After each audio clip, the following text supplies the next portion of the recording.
Approve para sa mga mayor at mga governors ang pinalawak pang Local Government Support Fund o LGSF ngayong taon. Anila, sa pamagitan nito'y mas mararamdaman pa ng taong bayan ang serbisyong deserve ng bawat isa. Yan ang ulat ni Floyd Brands.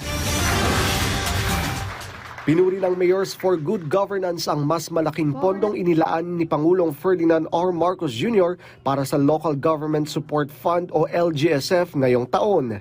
Mula 22 bilyong piso, itinaas ito sa halos 58 bilyong piso ngayong 2026. Ayon sa grupo, mapalalakas nito ang kapasidad ng mga lokal na pamahalaan na magsagawa ng mga pinakakinakailangang programa sa kanilang bayan, lungsod at probinsya. Sabi ng League of Provinces of the Philippines, maisa sa katuparan nito ang pagpapatayo ng mga silid-aralan sa ilalim ng Classroom Building Program. Mahalaga ito para maibsan ang siksikan sa mga paaralan at maitaas ang antas ng kalidad ng edukasyon.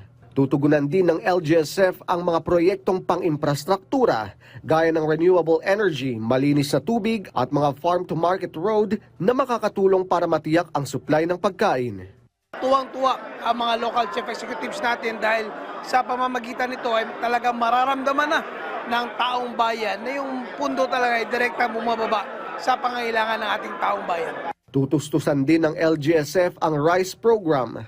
Target nitong mabigyan ng tig-60 kilong bigas ang higit 5 milyong mahihirap na Pilipino. Habang tinutulungan ang mga magsasaka, magmumula kasi sa mga local producer ang mga ipapamahagi na bigas. Ang hakbang na yan, approve kay Manila Mayor Isko Moreno. So we're very happy, we're very excited. I think for so long, yung aggressiveness President Bongbong Marcos to help local government units across the country, because this will not happen only in Metro Manila or highly urbanized city, even the municipality. I think will bear fruit later on. Floyd Brands para sa Pambansang TV sa Bagong Pilipinas.